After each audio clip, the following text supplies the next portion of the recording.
cough, measles, mono, even eye conditions like this one. It looks pretty scary. Yeah. That's why today we're answering the question, how contagious is it? But first, I do want to turn our attention to the heavily publicized trial of Michael Jackson's personal physician, Dr. Conrad Murray. More than 2 years after the pop star died, the Jackson case is now finally in motion. The trial against Dr. Conrad Murray was punctuated by emotion. Prosecutor David Walgren told the jury Dr. Conrad Murray knew what he was doing when he provided Michael Jackson with powerful medications. On April 6, 2009, we know there was a shipment of propofol, and in that shipment were 10 bottles of the large 100-milliliter bottles. Walgren said Dr. Murray provided a fatal dose of propofol, then failed to monitor Michael Jackson after the singer stopped breathing. It was Conrad Murray's unskilled hands that led Dr. Murray not only to abandon his patient, but to abandon all principles of medical care. But lead defense attorney Ed Chernoff painted a very different picture of Dr. Conrad Murray. Michael Jackson self-administered a dose of propofol, created a perfect storm in his body that killed him so instantly. He didn't even have time to close his eyes. CNN's chief medical correspondent, Dr. Sanjay Gupta, has been following this trial very closely. We're very blessed to have him join us via Polycom right now. So glad to have you, Sanjay, on the show. Hey, thanks for having me. I wish I was there, but this is kind of neat doing it this way. What you don't realize is I'm not actually wearing any pants, so that's kind of nice. And it's a little easier than hopping on a plane, but you know, you've been covering this story. You know the facts, I think, a lot better than most other folks. Where do things stand right now as far as everything you've heard? The coroner has established or said that that Michael Jackson died of acute propofol intoxication in combination with other medications. What I have sort of gathered, Travis, from listening to the testimony from both the prosecution and the defense, is that what it's coming down to is, while Dr. Murray has admitted that he gave propofol to Michael Jackson, what the defense is trying to say is that the lethal dose, the dose that actually caused Michael Jackson's death, was given to him by himself. It was self-administered. They say that Michael Jackson, in fact, woke up or got up after Conrad Murray had left the room and given himself some of this propofol medication in addition to other medications, and they say that was too high a dose and led to his death. Obviously, the prosecution and defense going back and forth on this, and I'm not sure how much of that is actually going to be able to be proven one way or the other. I think it's difficult for non-physicians to get a good grasp of what's going on here when we talk about propofol. And Sanjay, in a minute, I want you to give us your opinion, but Dr. Ordon, you've got some propofol there. I came in with a 50 cc bottle of propofol that I got from my surgery center this morning from my anesthesiologist. Now, we use this every day. This is done by the anesthesiologist in a controlled setting, monitoring all the proper resuscitation equipment there in a hospital setting. We use it all the time. I can't administer this myself. You have to be either an anesthesiologist, anesthetist, or somebody who went through further training and testing in its use. This is a medicine that's very powerful. This is a medicine that I will give in the emergency department if, let's say, you come in with a severely broken arm and it needs to be reset, or a dislocated shoulder that's going to be so painful to do that procedure that we need to put you to sleep. But this is not a sleep medicine. And it really is almost, in my opinion, it's like you're giving a drug, and the whole time that drug is in someone's system, they're standing on a cliff. And if they get just a little bit too much of that drug, over the cliff they go, and you can die almost immediately.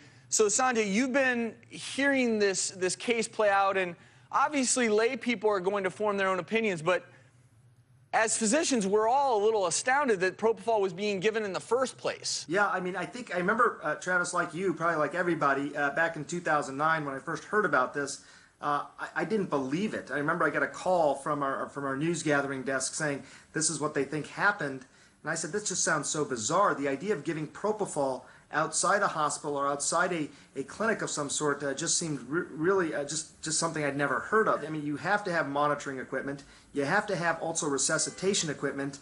And most times, for example, when it's used in an operating room, it's because a patient already has a breathing tube in. You assume that the patient is not going to be able to breathe on their own with enough of this medication, so you have to breathe for them. And as you said, Travis, it's like just a little bit more, and the patient goes over that cliff. And you know it works so quickly. It's frightening in a way to see it. Within a few seconds, someone goes from being awake to asleep. And we have an animation here I want everyone to look at, because when propofol is given either in the operating room, in the ICU, or in the emergency department, in my case, we're all in the room. As a physician, I'm in the room. Someone is going to have oxygen placed on them. I don't know in this case if there was oxygen in the room or not, but you're giving propofol through a vein. It goes very quickly to the brain, and its effects can literally take hold within 30 seconds to a minute. Now, if the perfect amount is given, then you'll go to sleep. But if too much is given, the breathing rate, as you see there, will slow down, because simple reflexes like breathing dissipate. They'll stop breathing, then their heart will stop beating, and they will die. And of course, this is all what we suspect. We suspect this is what happened to Michael. Now, what about the amount of propofol that has been talked about? That I think it was, what, 4 gallons over a 9-month period that was purchased by the doctor? Actually, it's crazier than that. Sanjay, we read that 4 gallons of propofol over a 9-week period. 9-week period, right. Is that correct? Yeah. That's what I heard as well, and you know, it's in the thousands of milligrams of propofol that was purchased. It was sent to a private residence. I should point out something that you guys may know, but I think is surprising still, is that propofol is not a controlled substance. Point is that a lot of, like, narcotics, for example, are behind lock and key. You have to sign it out. It's a formal process. Propofol, as deadly as it is, all the things that we've been talking about, you can just pick up. So this doctor was able to order literally gallons of this stuff, have it delivered to a private residence, and that was in Nevada, and then he had it shipped to Los Angeles as well. So it was really easy to get. And on top of all that, he said he was trying to wean Michael Jackson off of propofol. If you're trying to wean somebody off propofol and buying thousands of milligrams of it at the same time, that doesn't quite jibe, and that's something else that's coming up in this case. You know, this is a 50 ml bottle. You would take about 300 bottles, 300 of these bottles to make 4 gallons. That's a lot. But this bottle here, he was using alone. Yeah. So there are 10 milligrams. Wean somebody off of propofol. I mean, he shouldn't have been on it. I mean, how to get on it in the first place that he would have needed to be weaned off. Do you know what I'm saying? He already got some addiction in a strange way, right? I can tell you, Lisa, it's really interesting because you're absolutely right. And one thing that's coming up is that Dr. Murray is a relatively new doctor to Michael Jackson. But, you know, I've been, looking into this for a couple of years now since this all happened. And we found doctors, including anesthesiologists, by the way, that would tour with Michael Jackson when he was on tour, literally, and as it was described to me, they would have mini clinics with them, and they would, quote, put him down at night and bring him back up in the morning. Wow. It was stunning to hear that, but that's how they described it. And the reason people need to put into perspective, when we're talking about 4 gallons, ordering 4 gallons, in this bottle is enough propofol for me, if I gave it to Dr. Lisa, she would stop breathing, and if someone weren't there, if I weren't there to give you artificial respiration, you would die. In this little bottle. And a gallon times 4, we're talking about an absurdly large amount of propofol. Propofol is very different than the other narcotics we talk about on our show. Propofol isn't really a drug that you're going to, quote-unquote, get addicted to and need to be weaned from. This is where I think things get interesting, because propofol doesn't give you a high, but some of the other medicines that have been reportedly found in Michael's system, they do, things called benzodiazepines. This is an audio tape that, I guess this audio recording was played for the jury in the opening statements of the trial, and this is apparently Michael's voice. When people leave the show, when people leave my show, I want to say, I've never seen nothing like this in my life. Wow. Wow. So, That's haunting. Heartbreaking. yeah, It's it's haunting to hear. horrible. I mean, and Sanjay, what other medications? I mean, he was in a whole, on a whole list of a cocktail of medications besides propofol. What other medications do you know of, Sanjay? Well, I mean, the ones that that you think of in a situation like this. I mean, but Ativan is one. Versed is another one. Benzodiazepines, as Travis mentioned. He was also taking Valium, which is a powerful muscle relaxant, and he got several of these medications in the hours before he died. One thing I want to point out as well, that was an audio recording. I think that a lot of people question, why did the recording exist at all? Was there some sort of purpose in getting the recording? But what was interesting was that was played by the prosecution to sort of show how many drugs, how many different medications Michael Jackson was getting, what the effects were. What the defense sort of contended as well was, look, this is a man who's obviously taking a lot of different medications, but he's still awake. He can't sleep. And that was Dr. Conrad Murray's challenge, was despite all those medications, the man, Michael Jackson, still couldn't sleep. So the same audio recording, and you have prosecution and defense interpreting it in different ways. Interesting. Now, Sanjay, another point that's come out is that Dr. Murray allegedly was using not the improper CPR technique. What do you know about that? This was stunning because he is a cardiologist. So he deals with the heart. I mean, that's his area of expertise. What we know is that a couple of things. First of all, he was performing CPR at least at one point with just one hand. He was literally just with his left hand, sort of pushing on his chest like this. And he was also doing it while Michael Jackson was still in a soft bed. And for anybody who's taken even basic CPR training, those are two major mistakes. First of all, you have to really be using both hands, pushing down on the chest, really getting adequate compressions. And the second thing is you can't do that on a soft surface because you're never going to establish those adequate compressions.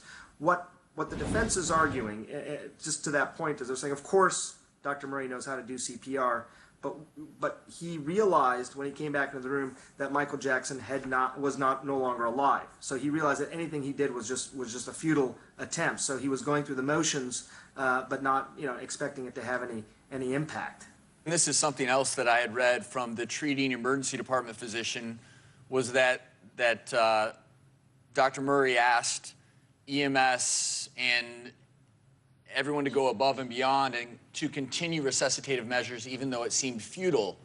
Obviously, it's very difficult to figure out what was going on in his mind exactly. Why at one point did he essentially seem like he gave up and did not, call 911 quickly, was not performing adequate CPR, and on the other hand, he really pushed the paramedics not to pronounce Michael Jackson dead at his home. And then even when he got to the hospital, Travis, it was amazing. There was a remarkable sort of effort by the ER doctors over there, including putting in an aortic balloon pump, which, as you know, is something that essentially simulates what the heart should be doing, trying to pump blood to the rest of the body. Dr. Murray was really, really encouraging them to be aggressive at that point, but none of it worked. And the ER doctors who are testifying said, look, we really didn't believe any of it could work because of the state that Michael Jackson was in when they first saw him. Well, it's just so interesting as the facts of this case come to light.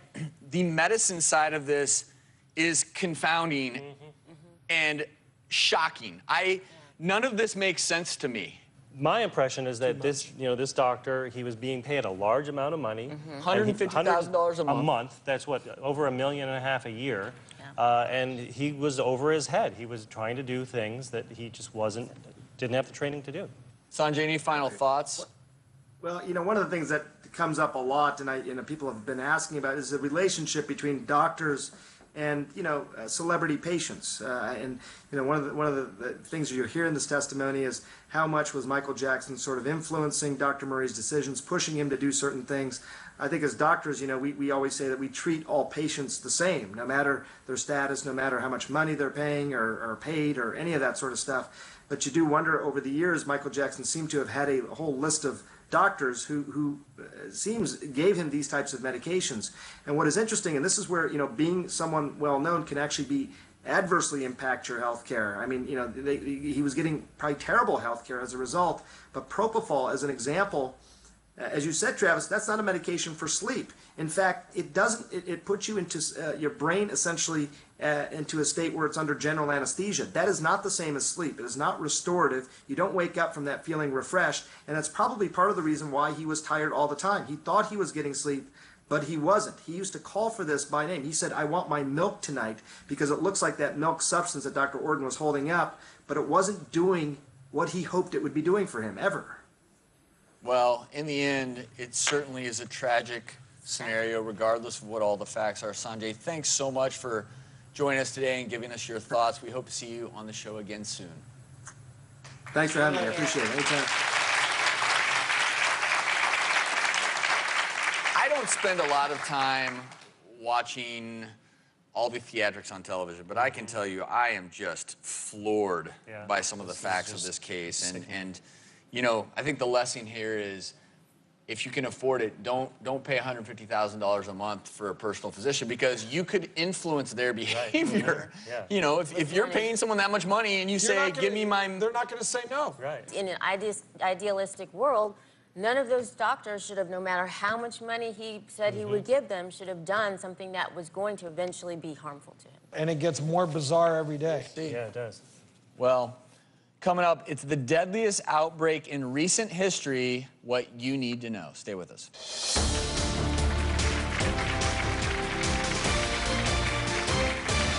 Coming up. This morning, officials say at least 13 people have now died of listeria. This is a bacteria that can live for a long time, so unfortunately, the CDC does expect the death toll potentially to continue to rise.